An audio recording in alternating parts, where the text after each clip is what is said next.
Call to the booth. We got my dog Davante Adams on here, man. I'm lightweight hot at my boy, man.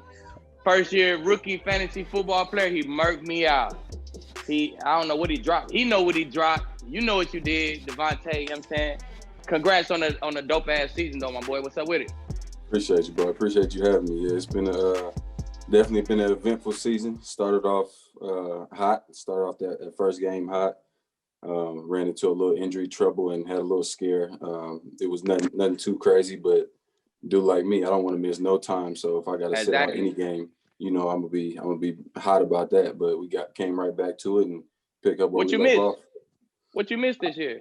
Like two missed games? two and a half games because I left like right after halftime in the Detroit game, and then I missed the next two, which was both primetime games that I was hot about, Saints and then the Falcons at home. So yeah, I missed 2.5 this year. So it's just, obviously we can reflect and be happy about what we did, but I'd be like, gotta be happy about that. I wonder what would have happened if I had them extra 2.5. It might have been the record. You feel me? Because look, would you say this was your best one so far? This is my most complete one. I think anytime you play, you miss 2.5 games in a season, and you can still almost touch 20 tugs. And I had some higher goals. Obviously, had I stayed healthy at the beginning, as far as yards wise, I wanted to just average 100 for get touch at least 16. That was my goal coming in. I wanted to hit 16, and then figure out where we're going from there. But it's definitely been a complete one. I feel like I was able to do a lot of that, showcase the run after catch and all of that this year. Hell, you just so from the outside looking in, I faced young Davante, right? Mm-hmm. So then when they asked me my top receivers, I used to go off young Davante, right? I'm like, man, he was cool, but he was quick. But now, my boy, I'm telling you, from the outside looking in, OG Davante, hey, ain't no buts, fam. You him. You feel me? Appreciate it, bro. You him, fam. You got it. I got like 3 of y'all.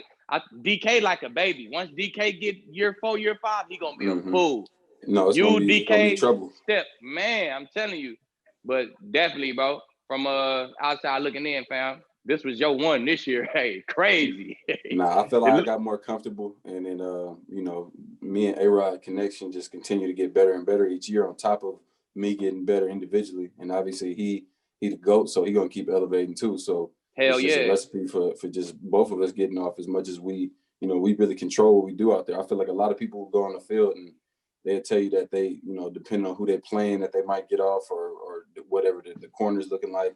I don't look at none of that at this point in my career. They ask me about DBs, and I'll be like, look, man, I don't want to sound like that because I don't want to be that guy, but but you gotta sound like that. That's part of our job. Select ones, like it was dudes like you that like the Xavier Howard, the Jalen Ramsey's, Jair Alexander, and he don't get as much respect as what he should. But those type of dudes is the ones you really got to worry about, and then the rest, to me, it's a lot of guys too. I don't want to disrespect nobody because it's guys that I respect, but as far as the top tier, it's that, and then after that, I'm not really worried about who I'm going against for real. Exactly. Did you think the coach help you crank them numbers up like that? Is it the system a little bit? Because I know that system. You know what I'm saying? It's a Rams type system, man. Yeah. Shit, it's a big play over routes. It opens shit up for you. You know what I'm saying? So you think that played a part though with them numbers?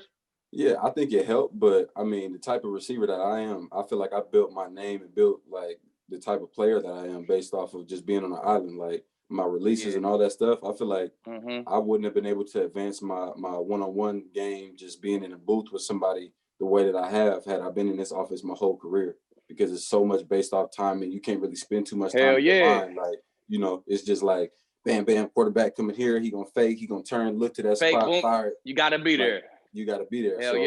It's just a lot more, which is good now because I got the tools, and then to be able to just fine tune it and make it more simple, speeding up my releases and stuff like that, just to be more efficient. It's still working. I'm able to get open, but as a young buck, I think it would have been harder with the way that I used to, get off the line. It was a lot of finesse coming off, like how Stevie was.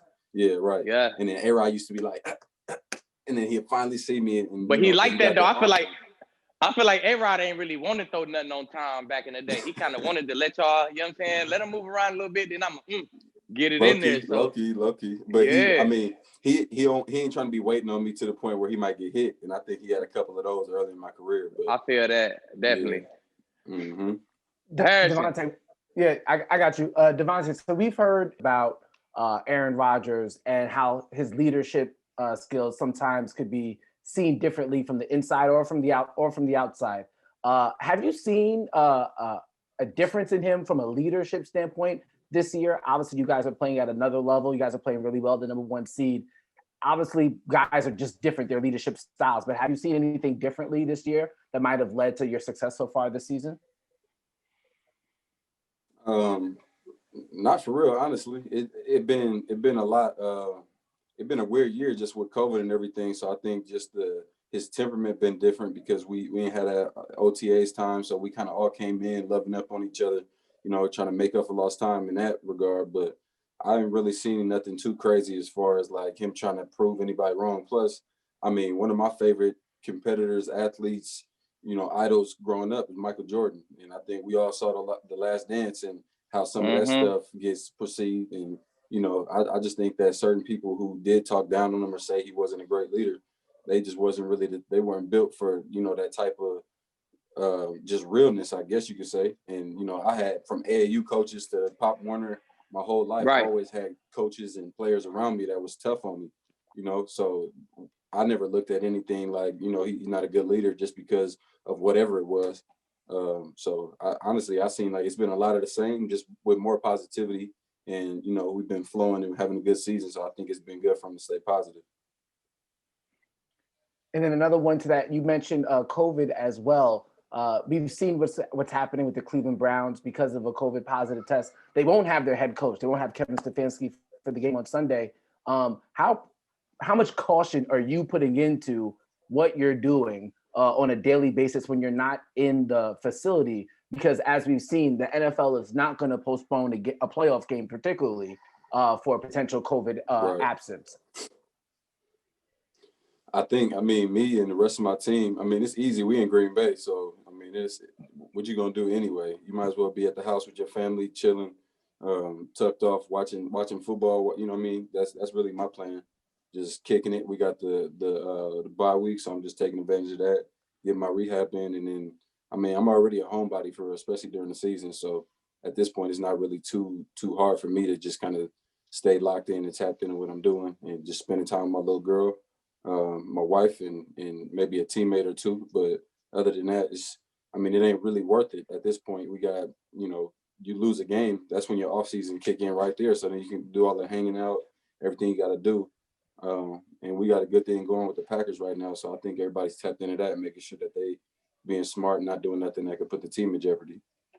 One more follow-up to that too as well. Obviously, it's a commitment that you have to make. And I think most people who watch the NFL understand that, or follow the NFL understand that. But being COVID safe is not just you, it's also your family and your teammates' families. Can you elaborate on how difficult that challenge is, not just for you as a player, but family members who have to kind of curtail their lives to make sure it doesn't get into their household, and then obviously could trickle down to the team? Yeah, it's been tough, man. 90% of why you do this is for your people and everybody experience it with you. So for us to be in a spot where we can't, as Packers, we haven't had any fans at home, as far as family. We had like 3 games at home that we've had fans at all. And it was like just the Packers, the people that work for at Lambeau Field, they came in and I guess they had a couple tickets or whatever. So it was a real small crowd. So, it's been weird because obviously part of the reason why you like to do it is to have your family come out, see them on the road, go eat at nice restaurants and all type of stuff like that. That's what I'm looking forward to when we travel. I want to go to Ruth's Chris. I want to go Del Frisco's, all that type of stuff. So to not be able to do that, it slow you down a little bit. But, it is what it is. We knew what we was getting into really with the season. They outlined it and mapped it out for us. So, it ain't the best, but we doing what we got to do to be able to get through it. What's the positives, real quick, Harrison? What's the positives with the COVID? Like I ain't never played in this situation, so shit, I don't know. Like, the negatives are like the team vibe. Teams came. We had DB dinners every Tuesday, and we had casino night on Thursday. So them the negatives. You can't vibe like you would regularly vibe. what's the positives with the COVID shit though? The positive probably have to be, I mean, as much as it sucks having no fans for us on offense, I think for the defense, it's been hard for the defense because y'all feed we off stand the crowd. on that. Right, yeah. You need that, like them third downs, like so you go knock a pass down. I've even noticed that dudes come through and knock a pass down, and it's just kind of like whatever, like a practice rep to them. They not getting juiced up, fired up on the sideline and stuff.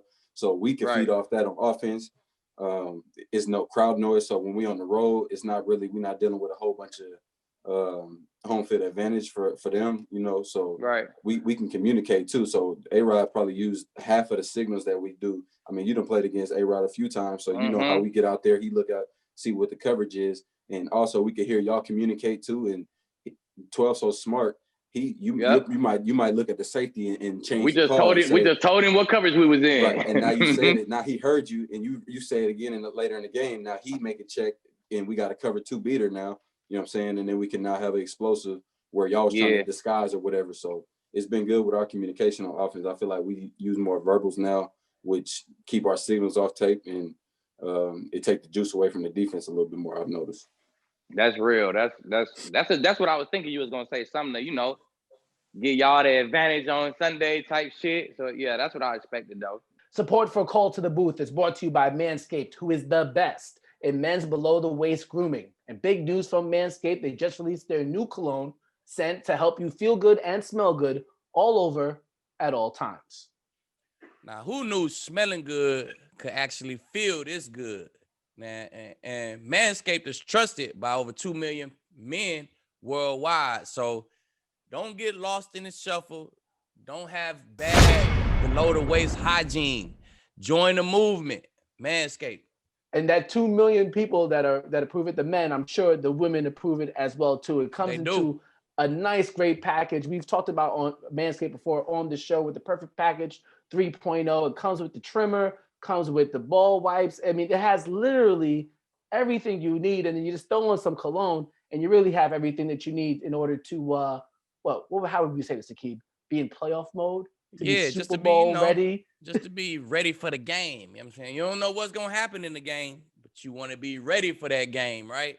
You know what I'm saying? You don't want the female to not feel your vibe because of your smell. You know what I'm saying? So we could check that box with Manscaped. And I'm not really a cologne type of wearer, right? So I got my pack from Manscaped. You know what I'm saying? I bust it open. I laugh at the ball wipes. All right. Listen, you know what I'm saying? I spray the cologne just to check it out. I'm like, oh, it smells cool.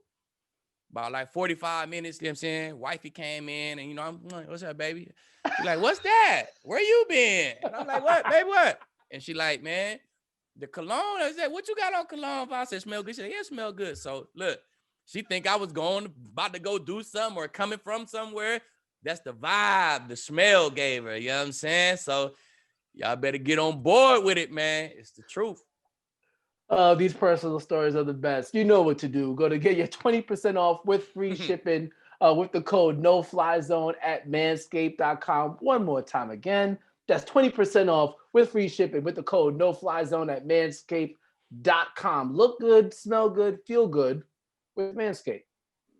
Yep. Aqib, before we get to Davante's divisional playoff game, before the show, I shared with him the No-Fly Zone Awards. So if you could we won't go into the pass rushers, but if you can just go into the guys who are in the secondary, and then Davante, if you want to have your response to that, because obviously there's an omission that some people might have not felt. Yeah, they don't be agreeing with my shit like that. You feel me? But I went with Xavier Howard, of course. Man, he following around number 1 receivers week in, week out. He give up 600 yards, 4 tubs. I mean, that's bad that ain't never bad, but that's okay if you just a regular corner. But he following around he following around the big name guys. You know what I'm saying? So if you come out like that, and on top of that, you come out with 10 picks. Oh, you definitely first team. Yeah. So then, I feel like 9 or 10 picks. It's so hard to get 9 or 10 picks in one season. If you do that, I'm automatically putting you on my list. You know what I'm saying? So then I go J.C. Jackson. He 9 picks. Again, he gave up close to 600, 500 and something in like 5 tubs. But he matching up too. You matching up. You getting number 2 receivers. Gilmore handled the number 1 receivers, and you got 9 picks. So out the gate, 9 picks, 10 picks, they on there. So then you had guys who had real strapping seasons, like Jair. Jair gave up 300 yards, 2 tugs. Like, that's all pro caliber numbers. You feel me? Yeah. But then Ramsey give up 300 yards and 3 touchdowns or 2 touchdowns or something like that. So I had to pick one out of the strap. You either have a nice pick year or you have a big strap year. I had to pick one out of the big strap years, man. I just went with Ramsey. You know what I'm saying? I'm not mad at that, bro. I'm not mad at that. I told you how I feel about Jair, and he don't get enough respect. But based off what you just said, I mean, I hope that like shit like this need to get broadcasted more for more people, bro. Because that's why I'm here. That you come through to say today, because I mean, I dealt with it my whole career as far as wideout play, but like obviously, just if you know wideout play real well, I feel like you should know corner and DB play. So for you to say that's big, because people got to know the difference between a high pick season and a high strap season. Where people ain't really trying you like that, man. You know. And Jair had a major high strap. You give up 300 yards, bro, and 2 touchdowns. That's like first team All Pro numbers. When I made first team All Pro, that was my numbers. And it ain't like he played half the season. That boy been out there the whole year, you know. Out there all year, following number 1s too. Right, exactly. Following number 1s. You know what I'm saying? The majority of the time. You know what I'm saying? So he definitely.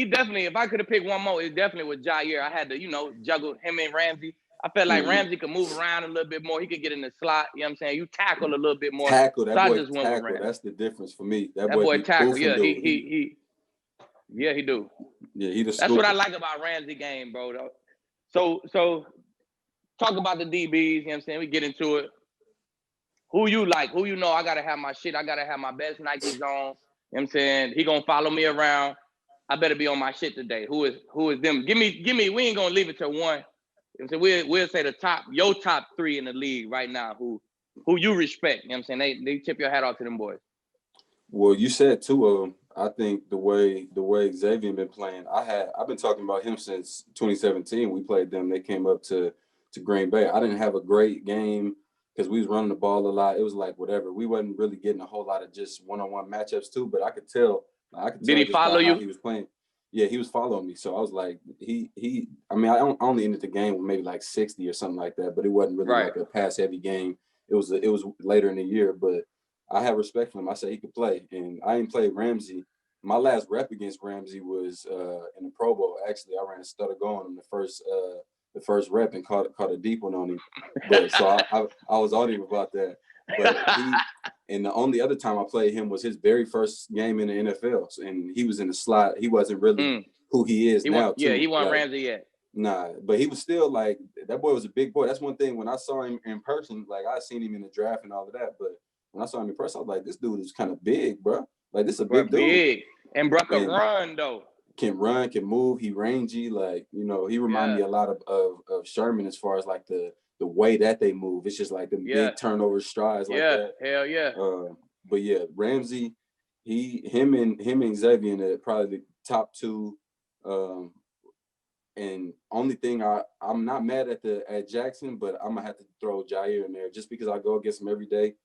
Right. I got a whole different respect for Jair than I do a lot of other guys that's good, because I get to see how he go about his shit every day. Like, he's so tapped in to DB play. He be in his own world half the time, headphones on. Like, he got a different focus and just like attention to detail to DB play than anybody that I've seen come through, especially at that young age. Like, he tapped into it like Tremont was, like Tremont Williams, like just that type of mental.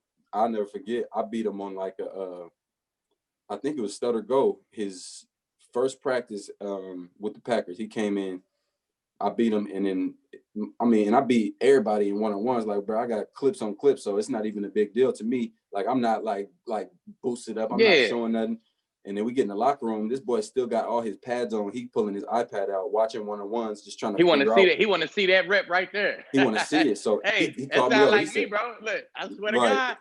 He came over to me with his iPad, like, bro, look, I'm not trying to bother you, bro, but like, what is it that? What was it? What made you basically do what you did to be able to get me like that? Like, it's body. I could see it was eating away at his core. So I was like, he different, bro, because most dudes would be like, well, that's Davante Adams. He already established vet. I'm a young dude coming in. Like, he's supposed to be able to win that, but it bothered him. So for me to see that, most dudes just shrug it off. It is what it is. I'll say he's gonna be special. So I'll probably have to get him the top 3 right now. And JC kind of like he raw. He kind of like a DK to me. How you say it with DK? Yeah, he raw. Yes, how he is. They just raw right now. They just in there. They don't even know. They just playing football. Yeah, he don't even know. He remind me of like Nelly on The Longest Yard. Like he just out there just doing his thing. He just like, real shit. I mean? So I respect him. And you, like I said, you get all them picks, bro. Like it's too hard, fam. I done had my hardest year. I done had a dog ass year.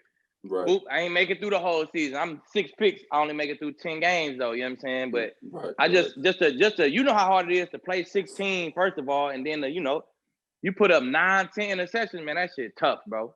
It's tough. Shit hard. You got to respect that. But I ain't played against him. I'm looking forward. I actually just talked to Ramsey yesterday. We was congratulating each other on the first team All Pro, and I told that hell yeah, y'all get this win, and then Washington win. I think I could be wrong, but I think they come up to Lambeau. So I was like, shit, we gonna be able to get the people what they want. Y'all take care of this business. So go out there and get that dub. Hell yeah, that's what's up, too. That's good. Y'all boys, like I don't know if I ever had, because social media bigger in y'all time, but I don't know if I ever had no receiver. I'm reach out to Steve like, hey Steve, what's up, fam? You know what I'm saying? Hey, y'all handle that business, fam. We gonna pull up or now, because social network. So I think that shit live though. You know what I'm saying? Like it make. I ain't know Xavier Howard. I think he balling. Boop, I could hit him right now, huh? Holla at me, bro. Woo, woo. Right. So I think that shit live though, man. That's something that crank our game up. That social media. That's how they crank our game up. It make us closer just from the story you just told. And it's on some respect shit too, because it's like, look, like I'm secure in my game enough to know like I ain't gotta flex my chest on you to like make you think I'm tough. Like you gonna find out regardless when we get on that field, bro. We gonna play regardless. Exactly. I don't care if you think I didn't reach out to him, but like he reached out to me, but I would reach out to him because like it ain't no bad blood, no nothing. Like unless I literally don't like you, bro, then I'm not gonna have an issue with doing that type of shit. Exactly. It's really a club, you know what I'm saying? You really check your DM and be like, oh shit, my dog done hit me. Like, you know what I'm saying? We really get excited a little bit when we get one another. Exactly. So, real shit. I think kudos to social network, Harrison, man. Crank up the NFL a little bit, man. Bring our brotherhood a little bit closer. Right. We're pretty much done. Before we go though, how do you stop Davante Adams? You stop Davante Adams with a safety. You better you better have some help, man. And can't nobody stand on the line with him and press him one-on-one. If you play off, you action to get murdered. So man, you better make it look like 2-man and hope he don't juke you from you trailing. You know what I'm saying? He do got the best quarterback in the game. It's gonna be a tough. I think stopping them. We got to talk about what stopping them is. I think stopping them. If he got 80 yards, no tubs, okay, we stopped him. You know what I'm saying? So you ain't gonna do much better than that. You know what I'm saying? So play man, give him a safety, baby. That's the only way to stop this man. Davante, I'll let you respond. I mean, that's pretty accurate, man. I say anytime I leave out of the game with no tug, I feel stopped, but I still, at the end of the day, I'm judging off my tape, man. Like, like I said, it's the most team sport it is. The line got to do their thing. A-Rod got to do his thing. The based off of the players to the coverage, it's a whole lot of stuff that got to go right. So what I'm trying to do is just have my tape look ridiculous, and then if that mean that the ball end up coming to me 10, 15 times and we end with a buck to 2, then that's a good day for me. Right. And then if you watch the tape and you playing a man coverage team and they safety on your hash all game, shit, you did what you're supposed to do. It's a team game. You took 2, now somebody else got to win. That's just how football goes, you know what I'm saying? But hey, my boy, we appreciate it, man.